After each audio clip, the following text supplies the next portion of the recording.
Eh, la asistencia va a estar diseñada para que ustedes puedan completar el foro y allí cuando ustedes van participando en el foro se va a tomar la asistencia. Entonces, por algún motivo, ustedes no pudieron ingresar en el tiempo correspondiente al inicio.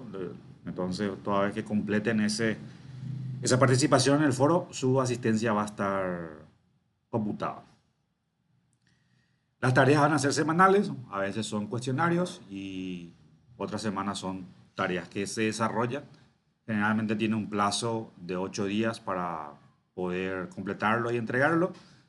Recomendable siempre tratar de cumplir con las tareas porque eso tiene una puntuación en la evaluación.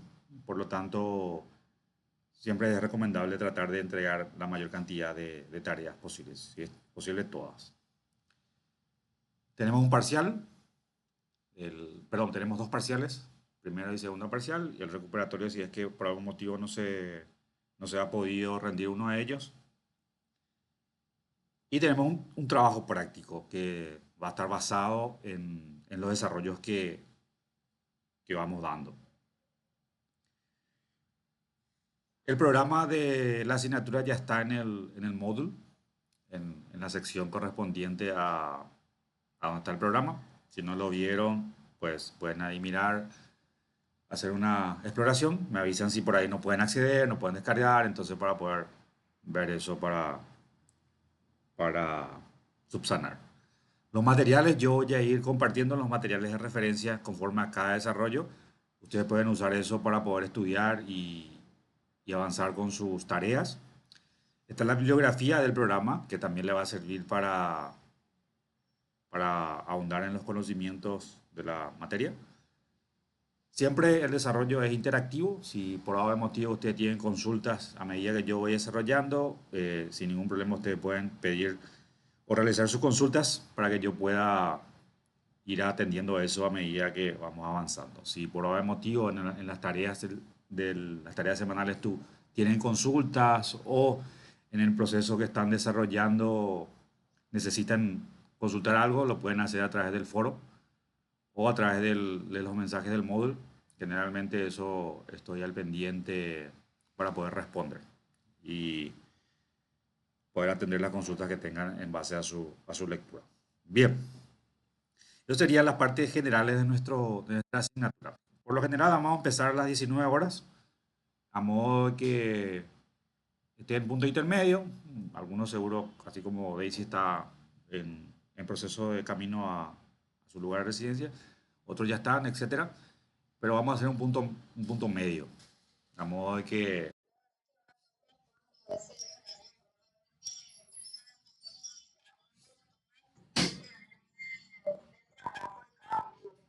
entiendo. Sí, sí, así mismo es. Si por algún motivo yo no voy a poder conectarme a las 7, yo les aviso, vamos a hacer 7 y media, entonces para que ustedes también puedan estar al tanto, ¿no? Eso puede pasar en alguno de nuestros desarrollos, también porque yo estoy saliendo de mis actividades cotidianas y a veces no llego para conectarme y no todas las veces puedo hacer desde el celular. Eso, eh, cuestión que nos coordinemos, pero fijamos la hora a las 19 horas para tener una referencia y eso se va a tratar de mantener siempre. Las grabaciones van a estar, solamente va a ser el tiempo en que yo hago algunas ediciones al video y se levanta a través de YouTube el link. El tiempo, eso es, si por algún motivo no lo puedo hacer en el día, al día siguiente ustedes lo revisan, ya lo van a tener. Los materiales siempre trato de tener el día de clase como mínimo, eh, para que ustedes ya puedan mirar, puedan acceder eh, y puedan tener esos materiales disponibles. Entonces, tienen consultas, dudas ah, respecto a nuestro contenido o lo que estamos mencionando.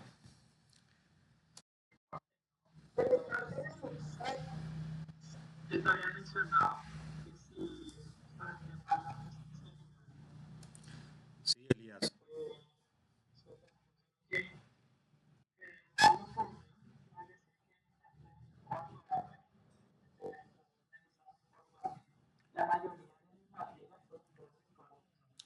entiendo. Bueno, como te comenté en nuestro mensaje que estábamos compartiendo, no sé si llegaste a leer, eh, esta materia está configurada para que sea de esta manera, ¿no? Pero eh, yo a mutuo propio, cuestión de que se coordine por lo menos algunas clases, si tenemos espacio en la universidad, poder hacerlo en forma presencial. Eso es un tema, ¿verdad? Por eso te sugerí, tal vez sería bueno que converses con la parte administrativa sobre tu inquietud o la sugerencia que querés hacer, a modo que ellos también se puedan comunicar conmigo y podamos ver esa parte sobre el espacio físico en la universidad para poder hacer por lo menos algunas clases, ¿verdad? No te digo que todas, porque eh, la configuración de este desarrollo se conversó así con la universidad, ¿no? Pero no estoy cerrado a poder hacer alguna cosa mixta ahí. De todas maneras, yo voy a mencionar eso a la parte académica, a ver qué me dicen, pero sería bueno que también vos lo envíes un correo, le comentes a la gente de administración para que tengan también tu opinión. ¿Te parece, Elías? Ok, empecemos entonces. Si no tienen otro comentario o dudas, vamos a empezar entonces. Generalmente, te escucho.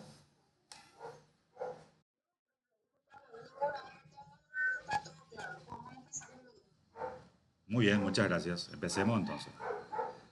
Bien, generalmente cuando empezamos un nuevo contexto, la metodología dice que tenemos que empezar conociendo mínimamente de qué se trata lo que vamos a introducirnos. Entonces, por lo general empezamos conociendo o tratando de disponibilizar el conocimiento de qué es lo que vamos a conocer. Y nuestra materia es finanzas internacionales.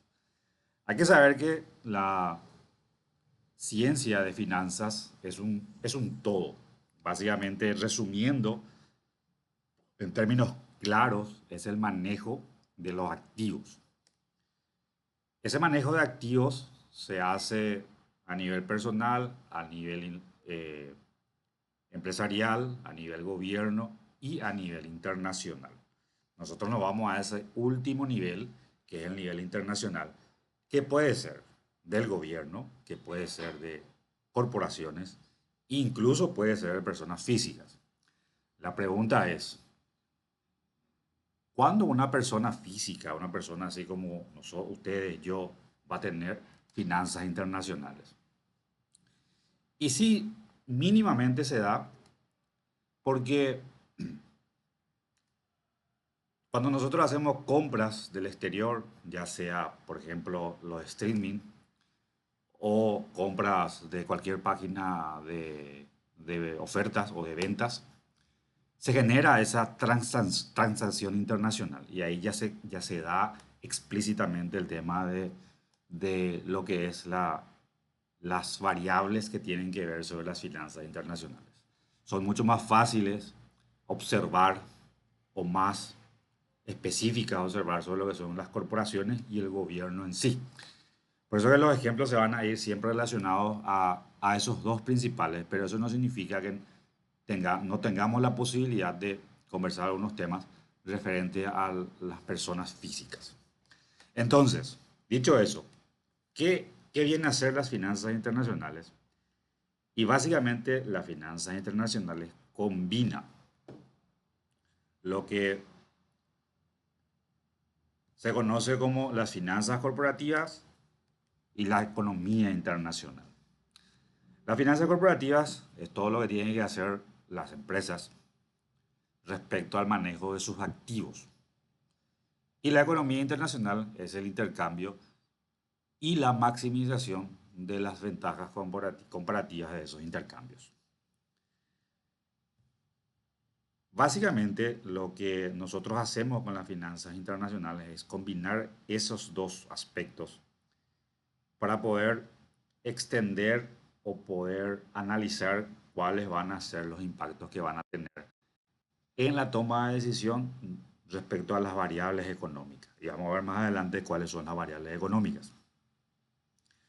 Básicamente es una extensión del concepto de las finanzas corporativas en el mundo globalizado. Las finanzas básicamente, de manera general, estudian los flujos de efectivos, las valoraciones de activos.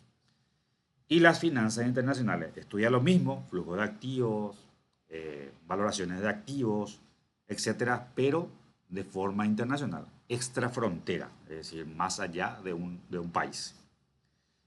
¿Por qué? Porque esos flujos están ubicados en distintas partes del mundo, los activos están ubicados a su vez también en distintas partes del mundo y cada posición geográfica que tengan esos flujos en términos de generación y en términos de posición de activo tiene una condición al cual está supeditado respecto a las condiciones económicas del país en el cual se encuentra.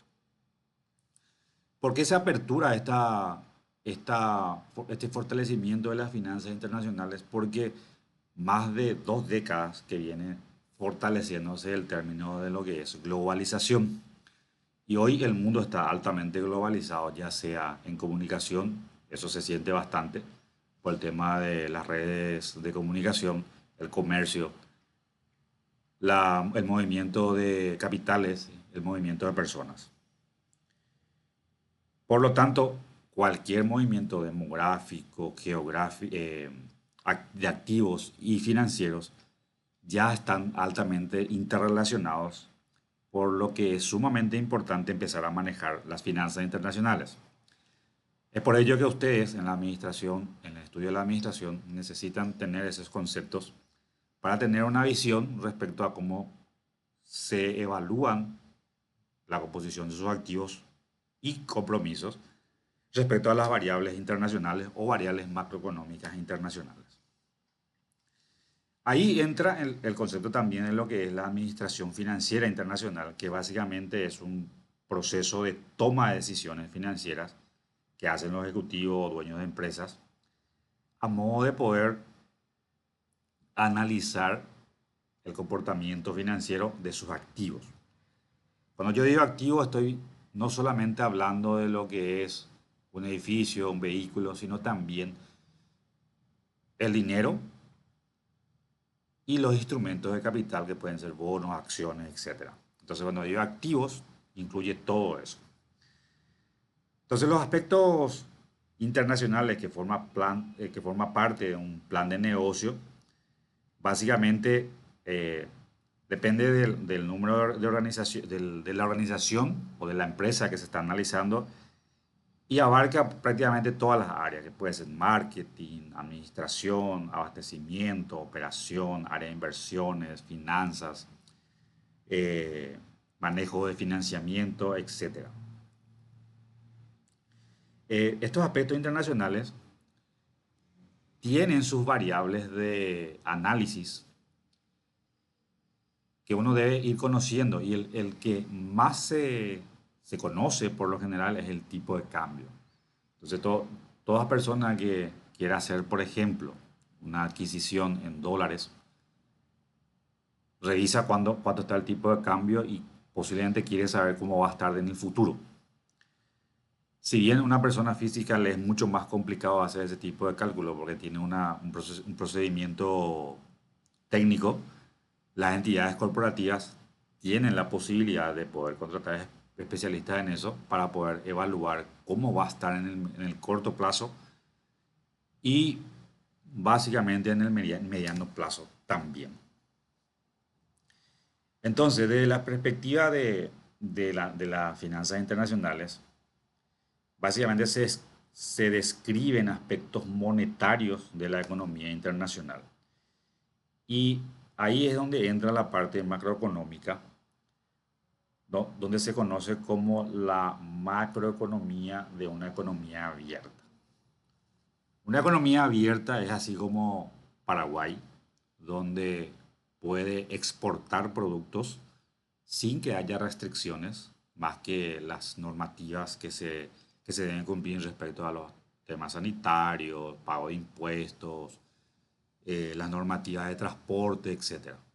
Y puede importar productos de cualquier parte del mundo a modo de poder satisfacer sus deficiencias productivas o su consumo interno, sin que haya tampoco restricciones más que las normativas vigentes. ¿A qué me refiero con restricciones? Por ejemplo, que el Estado te retenga arbitrariamente cualquier producto que uno quiera importar o exportar.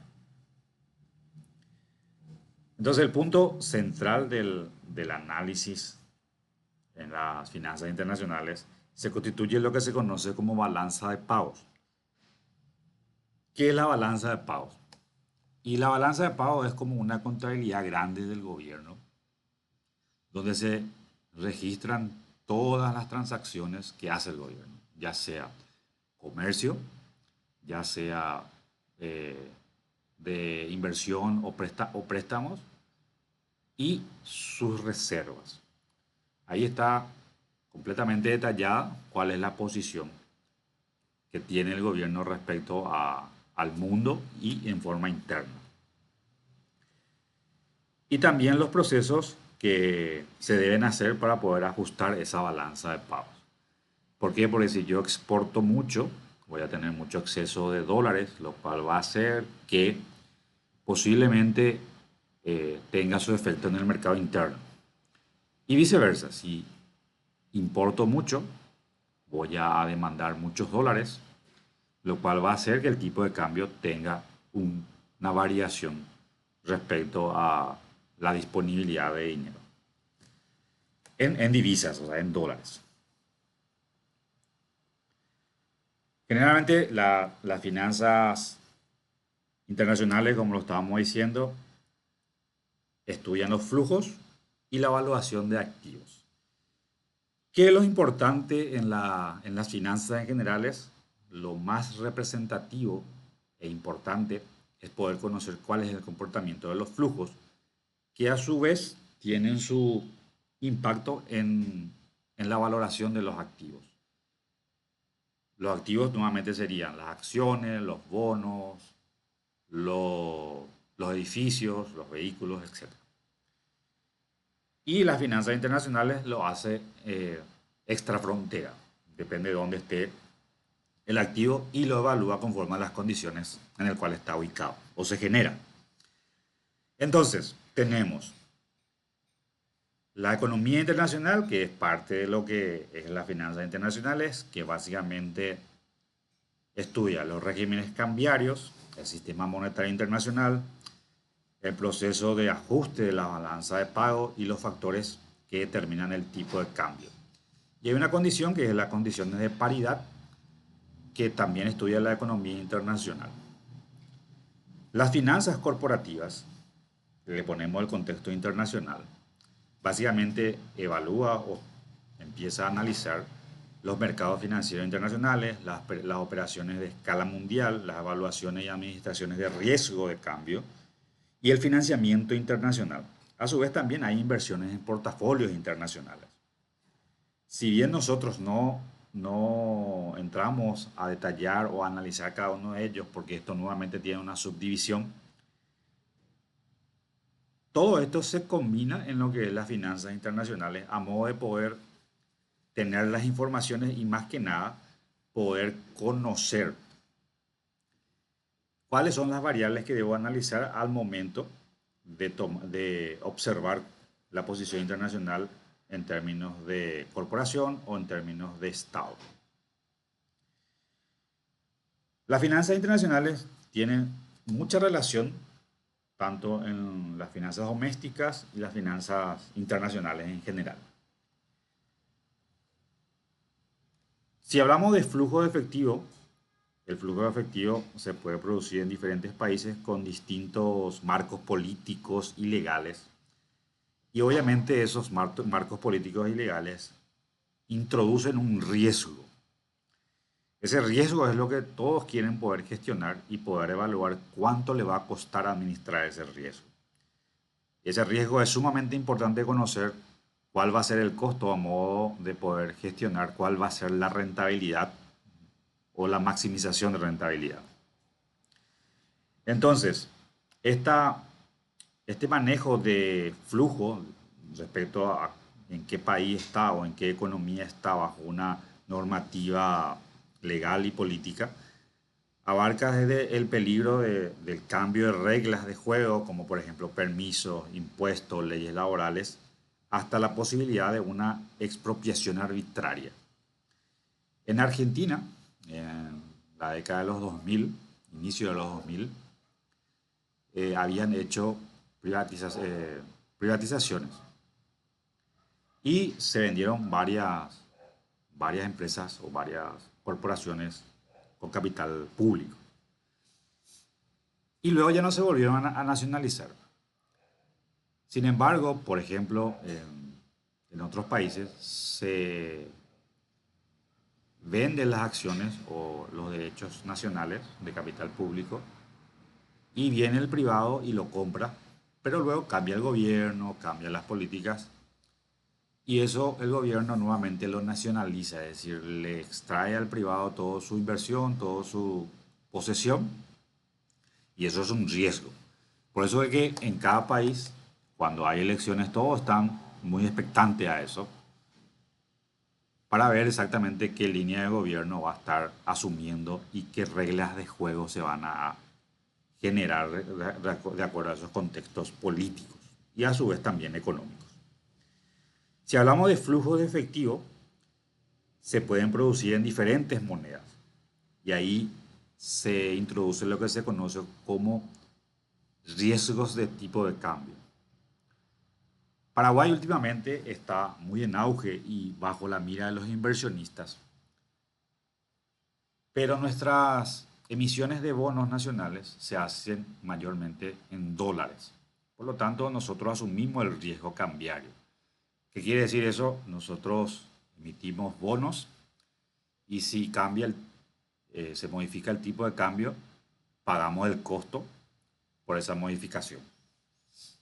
En esta última emisión ya emitimos en moneda local, en guaraníes, por lo que trasladamos el riesgo de tipo de cambio al inversionista. ¿Qué quiere decir eso? Que si nuestra moneda se devalúa, o sea, pierde su valor, su poder adquisitivo, va a asumir el inversionista. Por lo tanto, el riesgo que tiene es mucho mayor. Y eso sucede en cualquier parte del mundo cuando uno toma posición en moneda extranjera. Para nosotros moneda extranjera es el dólar, para los inversionistas extranjeros es moneda extranjera el guaraní. Y así sucesivamente. Entonces tenemos el hecho de los flujos efectivos que puede estar en cualquier país y eso va a estar sujeto a reglas políticas y legales. Están los riesgos de tipo de cambio porque están en varios países o en distintas monedas o en una moneda diferente a la moneda local del inversionista. Y el tercer riesgo que hay son las imperfecciones de mercado. ¿Qué son las imperfecciones de mercado? Y básicamente son las cuestiones que tengan que ver sobre el comportamiento de los agentes económicos. Por ejemplo, si yo quiero poner una estación de servicio hoy día en el mercado paraguayo, yo tengo que estar en la asociación de estaciones de servicios para poder tener una posición frente a ellos. Si voy por ejemplo, abrir una distribuidora de energía, y hoy día la distribución de energía está monopolizada, posiblemente no lo voy a poder hacer porque hay un reglamento en el cual me dice que la distribución de energía está exclusivamente supeditada a la ANDE. Y no se puede hacer la competencia. Entonces, todos los fallos de mercado se da cuando la competencia no es exactamente como debería de ser. A eso se le conoce como fallos de mercado. O la información no es la suficientemente clara para que se pueda tomar decisiones eficientes.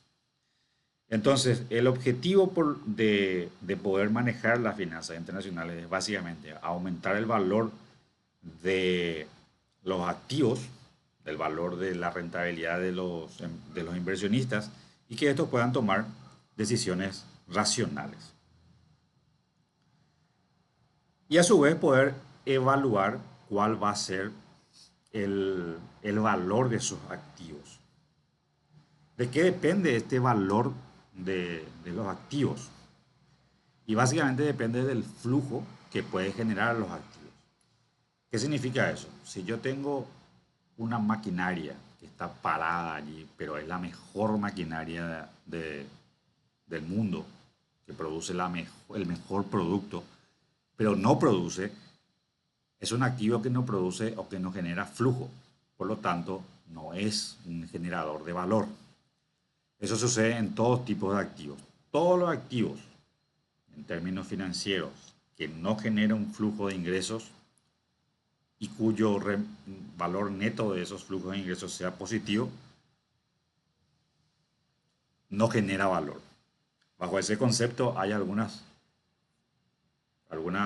evaluaciones que se hacen para poder ver exactamente si esos activos que uno tiene son generadores de valor.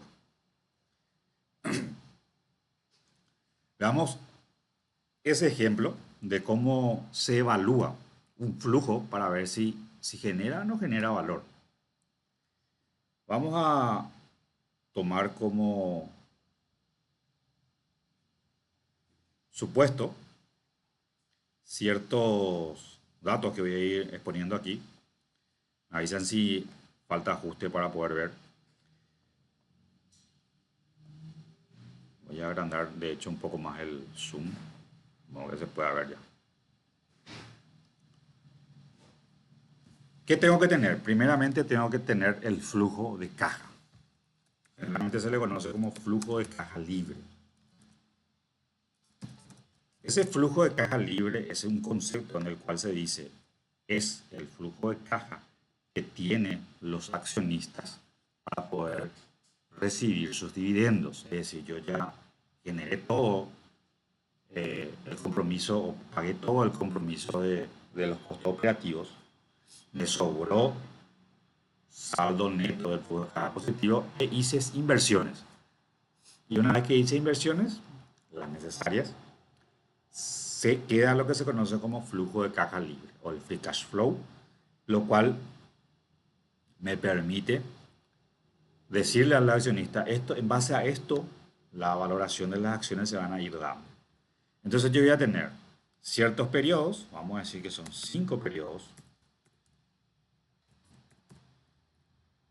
Los flujos de caja libre o flujo neto para accionistas son los siguientes: 100, 120, 140, 160 y 180. Esto podemos decir que son flujos proyectados, es decir, se hizo una evaluación de producción o de ventas en un cierto periodo bajo ciertos supuestos de crecimiento de mercado, de comportamiento de consumo, etcétera, los costos que se tengan que ver y luego se tuvo como saldo estos valores, que son lo que se va a poder disponibilizar para los inversionistas o los accionistas.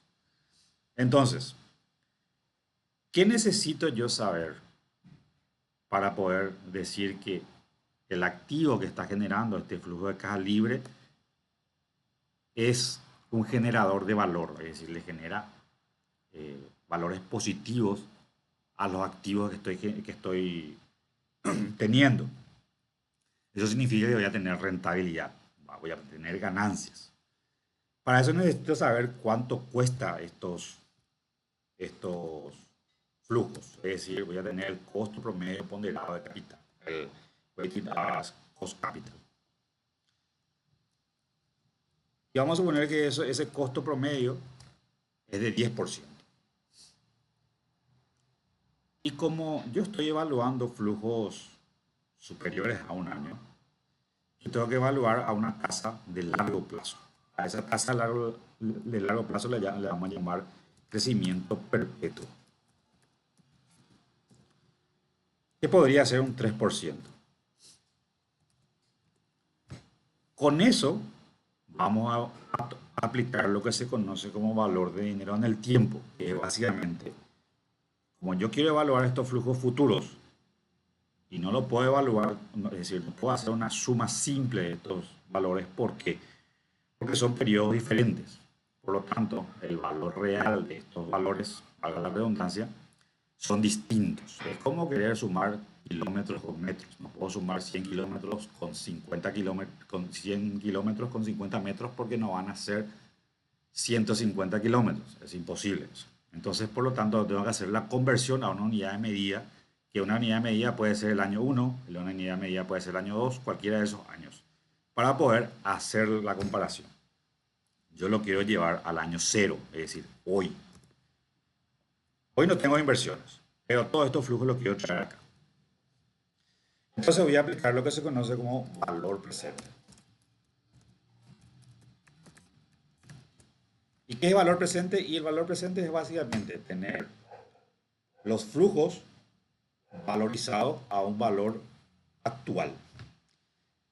¿Cómo se calcula el valor presente? Y la fórmula del valor presente básicamente es valor presente, que le vamos a poner como BP, va a ser igual a, en este caso como es un flujo, va a ser sumatoria de los flujos de caja libre o el free cash flow, flujo de caja libre,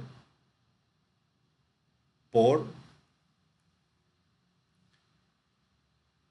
1 dividido 1 más el WOC, que es la tasa o el costo promedio ponderado de capital, elevado al tiempo o a la n.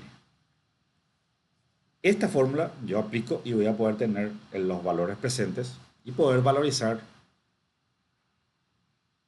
la generación de valor de estos activos. Entonces eso mismo aplico acá. Mi tasa WOC, mi tasa de costo promedio ponderado de capital es de 10% y aplico esta fórmula. La chica un poco más para que sepa. Voy a alzar esta arriba. Ahí está. Entonces aquí, ¿qué hacemos? Voy a tener el valor del flujo de caja al año 1 por, abro paréntesis, 1 dividido, abro paréntesis, 1 más el WOC, 1 más el WOC, que es 10%, y eso elevado a la potencia que quiero actualizar. En este caso quiero utilizar un solo periodo, entonces voy a llevar a este periodo.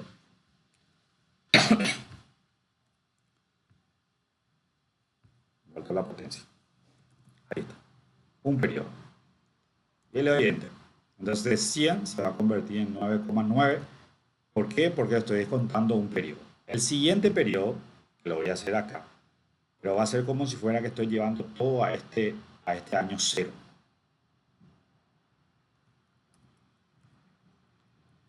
Va a ser el 120 por 1 dividido, abro otra vez paréntesis, 1 más la tasa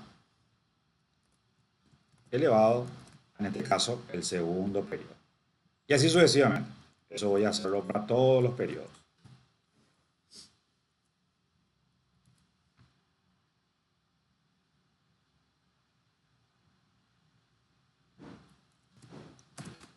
Lo hago para todos los periodos.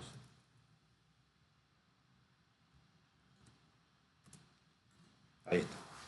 Y esto puedo sumar. Una vez que ponga el valor presente para todos los periodos, ya puedo hacer la suma porque está en la misma unidad de medida.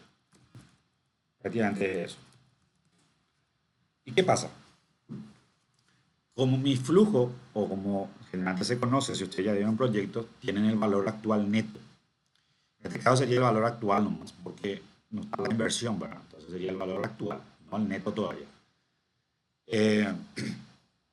Y es positivo. Eso significa que estos flujos generan valores. De hecho que, como son flujos de caja libres netas, son todos positivos, de hecho que van a salir positivos. ¿Qué pasa con esta perpetuidad? Esta perpetuidad también se debe incluir en la valoración de nuestros flujos. Entonces yo, al incluir el concepto de perpetuidad, estoy diciendo que estos flujos van a seguir manteniéndose en el mediano plazo. Y para ello, tengo que incluir en mi cálculo de valor actual. ¿Cómo se incluye la perpetuidad? El cálculo de perpetuidad se hace restando en la tasa, el valor promedio del costo de capital, menos el crecimiento perpetuo. y eso se convierte en 7%. Entonces, en vez de que sea este último año 10%, voy a tomar este valor perpetuo incluido la valoración del costo de capital. Entonces, en vez de 10, va a ir al 7. Y ahí cambia mi valor. Anteriormente era 539, ahora es 555, porque estoy diciendo que va a seguir generándose todos los años un 3% más. Eso es lo que estoy diciendo al aplicar la perpetuidad. Esta es una forma de evaluar, es decir, de ver si los activos que estoy teniendo va generando valor. Ok, consultas, dudas,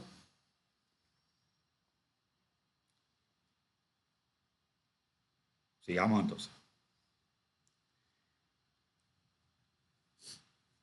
Parte de esta generación de valor que hace las finanzas internacionales es evaluar que esos activos estén en toda parte del mundo y que se pueda saber cuánto es su valor real o cuáles son los efectos que tiene en el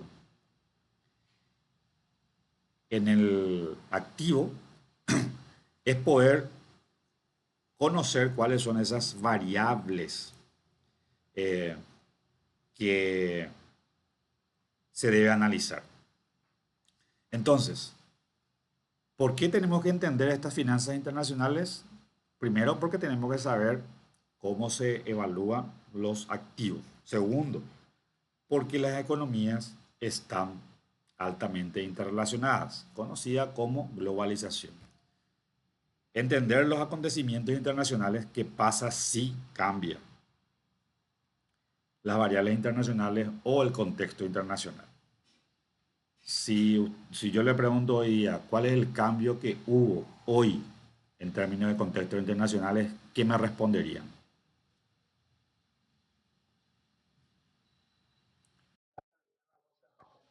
Eso fue un cambio muy significativo, pero ¿le afecta a Paraguay o no?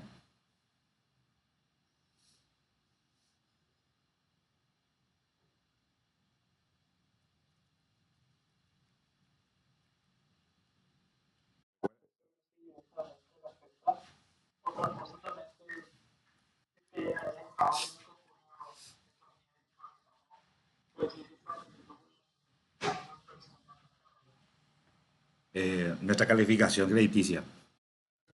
Sí, tenemos la calificación de la inversión, eso le da una perspectiva, le comunica al mundo que Paraguay está mejorando sus condiciones políticas, sus condiciones financieras, se está volviendo mucho más estable para que la gente quiera venir a invertir, pero que el mercado o el índice Nikkei haya tenido su mayor caída histórica de los últimos 50 años, creo que era, significa que los inversionistas que hoy tienen allí posiciones financieras, es decir, algún activo, bonos, acciones, etcétera, estén renuentes o tengan ciertas pérdidas respecto a su capital, por lo tanto van a estar un poco reacios a querer invertir en otra parte del mundo o hasta que se recuperen, ¿verdad?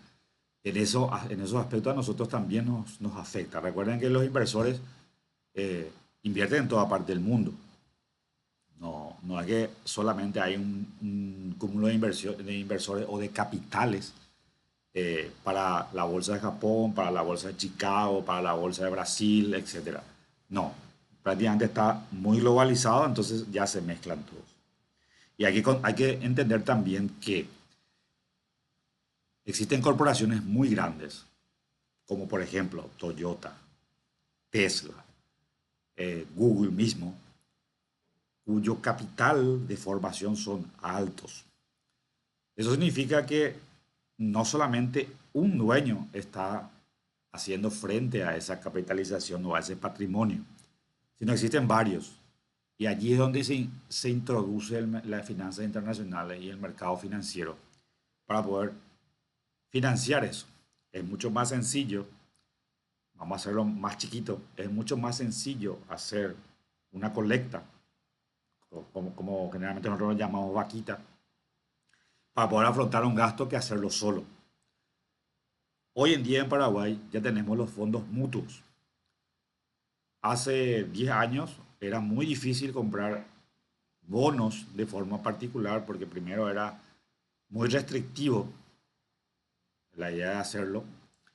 Después necesitaba un capital mínimo, muy, un poco alto, por más que sea mínimo, era un poco exigente. Pero hoy día con los fondos mutuos yo puedo hacer una asociación de capitales con montos muy pequeños para poder comprar acciones que antes se compraban en forma independiente, pero hacerlo en forma colectiva. Y tener un administrador del fondo, que es un especialista en administración de esos tipos de cosas, y te evalúa y te gestiona el riesgo. Lo mismo pasa con las corporaciones grandes. Una sola persona no va a poder hacer o no va a querer hacer una inversión independiente. ¿Por qué no va a querer hacer? Porque va a poner todo su capital en una sola cosa y eso es riesgoso. Entonces, ¿qué es lo que hace? Ve su nivel de aceptación al riesgo, pone una parte y el resto lo apertura al mercado. Y con eso se gestionan los riesgos.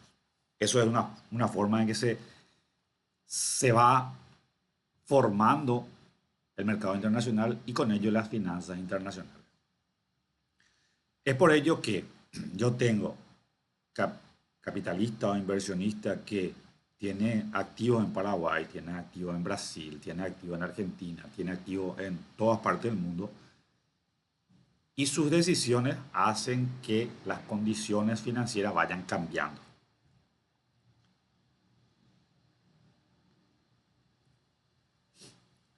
Entonces, en finanzas internacionales hay variables económicas que sí o sí hay que seguir, no solamente en finanzas internacionales, si se puede en el día a día.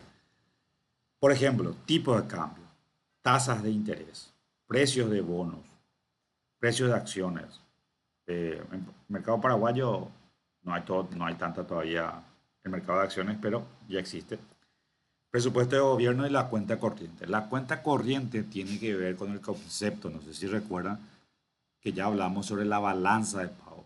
Uno de los componentes de la balanza de pago es la cuenta corriente. La cuenta corriente vendría a ser que el, la parte que evalúa el comercio internacional de cada país, la importación y la exportación. Entonces, cuando hay un déficit en cuenta corriente, significa que yo tengo mayor importación que exportación. Tengo una posición de, de mayor compra al exterior respecto a otros, a mi producción más que nada y a otros países. Y eso te da un efecto tanto en la tasa de interés, en el tipo de cambio. eh, Depende de la integración que tenga el mercado financiero en los precios de los bonos, porque la tasa de interés está ligado a- al precio de los bonos y las acciones. Y luego está el presupuesto nacional o el presupuesto del gobierno, que también debe ser monitoreado porque es un actor más y muy importante de la economía en sí. Entonces, de acuerdo al presupuesto, yo puedo ver cuál es su política de participación en la economía o cuál es la política que va a tener respecto a, por ejemplo, las tasas de interés, perdón, la tasa impositiva, la presión impositiva, el nivel de gasto, por lo tanto va a querer recaudar mucho más o mucho menos, entre otros aspectos que me permiten evaluar mi posición financiera internacional.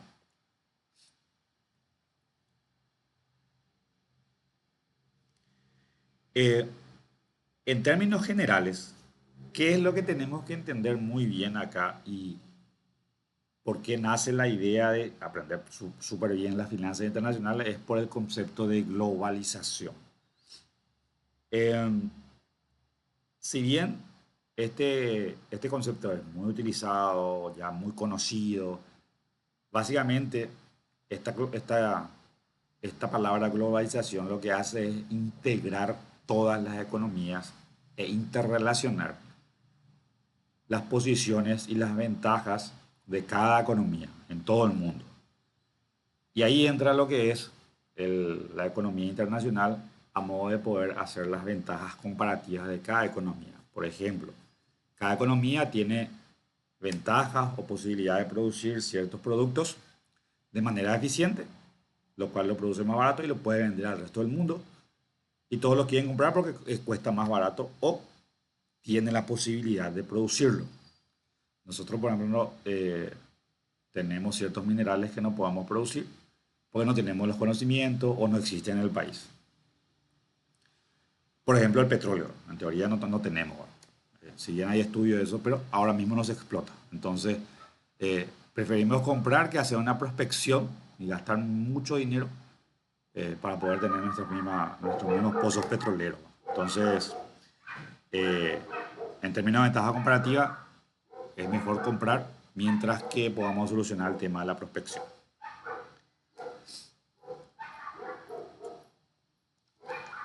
Una vez que ya tenemos o conocemos las variables básicas que se debe evaluar y conocer, pasamos a lo que es el dinero y el sistema financiero.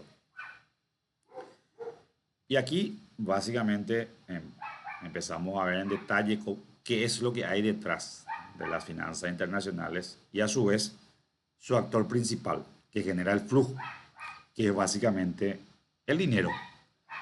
El dinero viene a ser un instrumento de valoración eh, y de transacción que facilita el intercambio.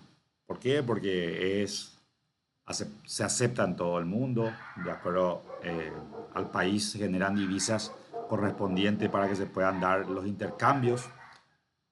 El mercado es mucho más dinámico con la existencia del dinero o el medio de cambio. ¿Y quién lo administra o quién circulariza ese instrumento? Es el sistema financiero, tanto nacional como internacional. Entonces, hay lo que se conoce como el mecanismo de transmisión monetaria. Y el sistema financiero realiza ese trabajo. El mecanismo de transmisión monetaria es uno de los tópicos más importantes de las finanzas internacionales y en términos macroeconómicos, que permite evaluar cómo se moviliza el mercado del dinero o el dinero en sí prácticamente. La transmisión o el mecanismo de transmisión monetaria básicamente se refiere al proceso mediante el cual la política monetaria a través del Banco Central interactúa con los bancos y el resto de la economía para poder determinar la tasa de interés, las condiciones financieras, la demanda agregada, el producto y la inflación. ¿Cuáles son las variables que tenemos que conocer acá y que es fundamental que ustedes recuerden? Prácticamente, el mecanismo de transmisión monetaria influye en la tasa de interés, en la demanda agregada, ya les explico qué es demanda agregada, el producto y la inflación. La demanda agregada es toda la demanda que tiene un país. El producto sería el Producto Interno Bruto. Y la inflación sería el valor o el costo del dinero evaluado en términos de poder adquisitivo. Entonces, el mecanismo de transmisión monetaria básicamente es una secuencia de 5 pasos lógicos.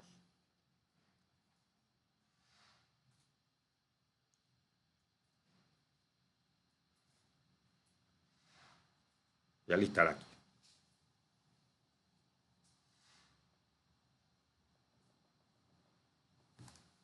Uno de ellos sería la tasa de interés. El Banco Central anuncia una meta de tasa de interés de corto plazo que generalmente depende de algunos objetivos y del estado donde se encuentra la economía. Y dice, bueno, la tasa de interés de regulación monetaria va a ser, por ejemplo, 6%, 6,5%. Y eso depende de cómo está la economía en sí. Si ustedes recuerdan la La tasa de interés de regulación monetaria o de política monetaria era de 8,5. Eso se está bajando ya nuevamente porque la economía está retornando nuevamente a su tasa natural de comportamiento. Una de las variables que tenga que ver sobre la transmisión o el mecanismo de transmisión monetaria es la tasa de interés. El otro, el otro factor o la otra variable que tenga que ver sobre el mecanismo de transmisión monetaria sería las operaciones de mercado abierto. Es decir, el Banco Central tiene ciertos activos que le dice a las entidades financieras, yo te voy a vender esto a cierto nivel de precio, si es que es necesario que yo retire dinero o inyecte dinero en la economía. Y eso regula prácticamente la oferta de dinero en el mercado. Y a su vez está influido por factores internacionales, como la tasa internacional, la tasa de interés internacional y el tipo de cambio. El otro factor que tiene que ver sobre el mecanismo de transmisión monetaria es la tasa de interés objetivo del Banco Central.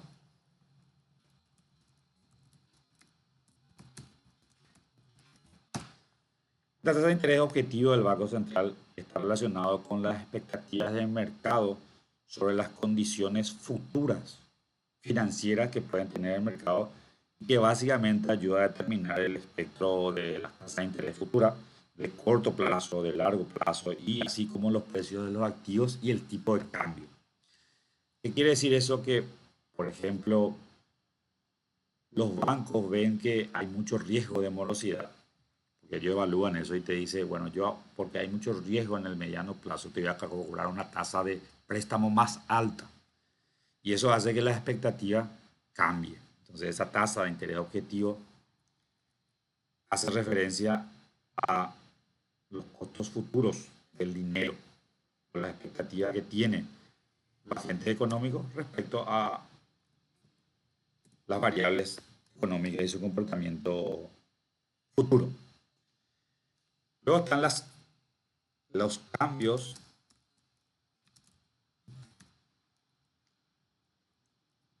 en las tasas de interés.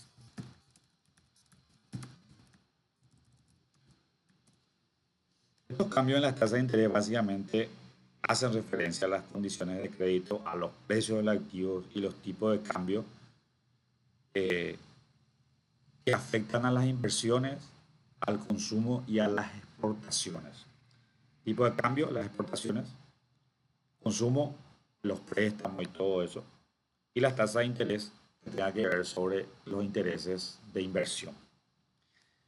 Y el último punto vendría a ser los cambios en la inversión.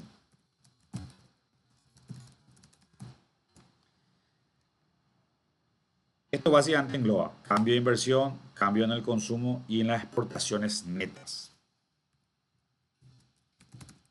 Consumo y exportaciones netas. Así que, que básicamente cómo afecta la trayectoria del producto. Cuando me hablo de producto, estoy hablando del Producto Interno Bruto y la inflación en todo el mecanismo de transmisión. Y el mecanismo de transmisión afecta a lo que es la oferta agregada y la demanda agregada. O A sería oferta agregada y DA sería demanda agregada. ¿Qué es la oferta agregada? Toda la oferta o todo el Producto Interno o los productos que existen en una economía. Y la demanda agregada sería todo el consumo que hace la economía en sí. Estos 5 factores determinan básicamente cómo se va a comportar la demanda de dinero. Es decir, estudian los distintos componentes de los mecanismos de transmisión, que es el dinero, las finanzas y la banca central. Observando todos estos 5 aspectos que tengan que ver sobre el mecanismo de transmisión de dinero, lo que veo es cómo circula el dinero. en la economía. Si la economía está muy dinámica, significa que la gente compra, vende muchas cosas, ya sea nacional o internacional. Y la oferta de dinero es estática, es decir, el Banco Central no es que emite dinero cada tanto, sino hay una cantidad de oferta de dinero y eso se emite y con eso hacemos todas las transacciones. A medida que hay más comercio, es decir, se compra y vende, se consume con mayor dinamismo, este mecanismo de transmisión el mecanismo de transmisión de dinero o monetaria, el mecanismo de transmisión monetaria, se acelera, es decir, se demanda más dinero de lo que hay en el mercado y eso hace que las tasas de interés suban. ¿Qué quiere decir eso? Que, por ejemplo, yo siento que hay mucho dinamismo en el mercado y puede ser que sea un comerciante y vendo mucho. Como vendo mucho, estoy teniendo una expectativa de mayor poder adquisitivo y quiero seguir vendiendo. Y lo que hago es presto el dinero del banco y el banco me presta. Estoy teniendo un buen periodo de venta y genero mayor circulación del dinero. Y eso se conoce como velocidad del dinero. Y ese dinamismo afecta a lo que es el precio del dinero, a las tasas de interés y a la inflación. Como yo me siento más rico, digo, bueno, ¿sabe qué? No importa, te voy a comprar por más que sea más caro, porque yo estoy generando mayor flujo de dinero. Y lo compro y ya cambió el precio. ¿Qué es lo que hace el Banco Central cuando detecta esa condición económica, ya sea nacional o internacional? Empieza a corregir las tasas de interés. A medida que este mecanismo de transmisión monetaria se acelera, el Banco Central dice, bueno, no se puede superar este grado de dinamismo que hace. Por lo general es la inflación, mira cómo actúa eso, y levanta las tasas de interés. Entonces la gente dice, ahora cuesta más caro prestar dinero, voy a esperar un poco más nomás o voy a prestar menos. Esa forma de composición es lo que genera el sistema financiero nacional e internacional.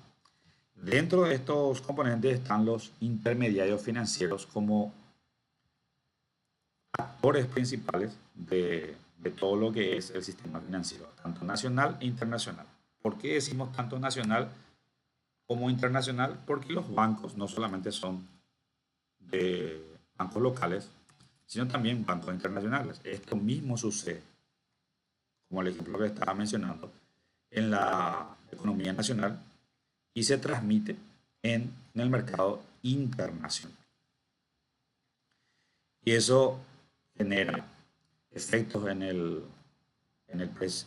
los precios de créditos internacionales, genera efectos en el mercado de divisas, genera efectos en los mercados financieros o de capitales, etcétera. ¿Cómo funciona esta economía? Y básicamente funciona como este cuadro que estamos viendo. Está el mercado financiero y los intermediarios financieros. Estos mercados financieros tienen participantes que son ahorradores, que necesita o que tienen excedente de flujo, que son estos, y los inversionistas. Entonces, ¿qué es lo que hacen estos actores? Y van al mercado financiero, dice, yo tengo fondos que ahorré y quiero generar rentabilidad en base a eso. Los inversionistas dicen, bueno, yo necesito esos fondos, por lo tanto te voy a intercambiar por títulos, que pueden ser bonos, acciones, etc. A su vez, están estos intermediarios financieros, que puede ser banco, financiera en nuestro caso, que actúan también con estos participantes y dicen, bueno, si vos ahorras tu dinero aquí con un CDA, etcétera, yo te aseguro un cierto nivel de rentabilidad y cero pérdidas. Depende del perfil de inversionista que uno tenga. Se va por el mercado financiero, que va a ser una inversión indirecta, o directamente como en el mercado de capitales o el mercado financiero. Estos intermediarios generan los fondos mutuos, como lo estamos hablando, a modo de que estos ahorradores con pequeñas cantidades puedan participar en este mercado financiero y puedan hacer o utilizar sus capitales a modo de que le genere rentabilidad. En términos prácticos, sería una gestión de riesgo mucho más eficiente a través de los mercados financieros que generan el mecanismo de transmisión monetaria, que a su vez tiene su impacto en el mercado financiero en las variables como tasa de interés, inflación, todo lo que tenga que ver sobre el Producto Interno Bruto.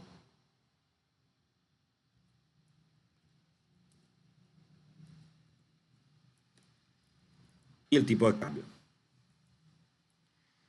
En términos prácticos, ¿quiénes son los participantes de este concepto de finanzas internacionales? Las finanzas internacionales, como lo dijimos al principio, lo que hace es evaluar las condiciones de flujo de activos en todo el mundo, es decir, en forma internacional. Existen unos actores principales, que son los intermediarios financieros, quienes son los más expertos en realizar esa, esa gestión tanto nacional como internacional, que influye en la oferta de dinero y en la demanda de dinero, en el consumo de la economía, que es la demanda agregada, y en la producción de la economía, que es la oferta agregada. Eso hace que la economía en sí tenga un comportamiento tanto de demanda de capitales como de oferta de capitales.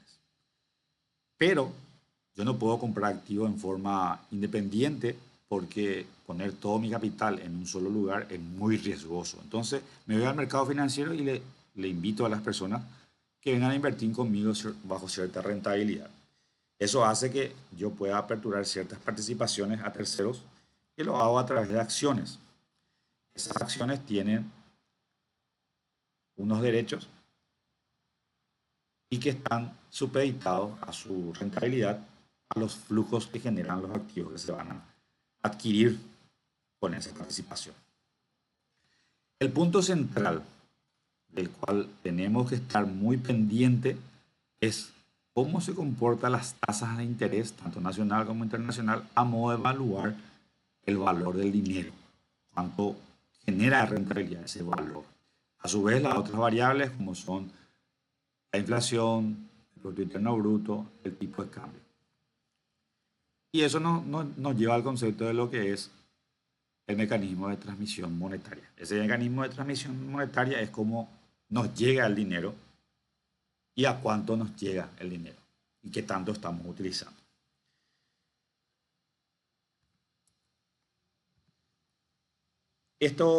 Dijimos que este mecanismo de transmisión monetaria básicamente influye en el mercado de crédito porque dice si hay mucha demanda de dinero, el Banco Central alza la tasa de interés. En el mercado de capitales, esa alza de interés hace mucho más cara hacer las inversiones, por lo tanto voy a regular un poco también si es que es más caro el dinero para poder hacer inversiones.